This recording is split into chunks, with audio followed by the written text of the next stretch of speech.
If you have a Nissan Key Fob like this, and if your car is showing a Key Fob low battery alarm, or your Key Fob is not working very well, you can replace the battery. Please take a 2032 button cell battery, which is a very common battery used in watches and many other things.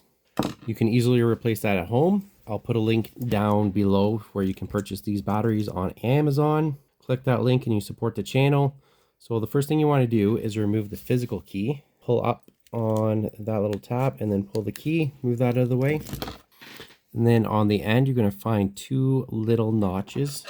You need a small flat head screwdriver, and you can place that in the notches and twist on both sides. That very easily pops open. Now you can go to the side and do the same thing on the side.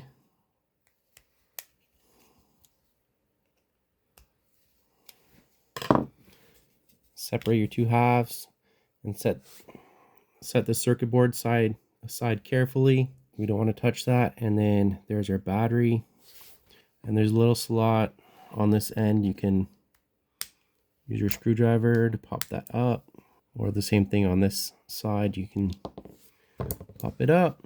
This battery, make sure you dispose of that carefully. You don't want anybody or animal to swallow that. This one's President's Choice, and it says 2032 3 volts. We'll get one of our Amazon batteries and come back with some scissors. Okay, we have our battery out, and then it's just going to slide in like so, and then we can get our two halves and mate that back together. Okay, make sure everything's lined up. So you just want to squeeze those two halves together until it snaps. It'll snap shut, and we're done. You can test it out. You can also reinsert your key fob.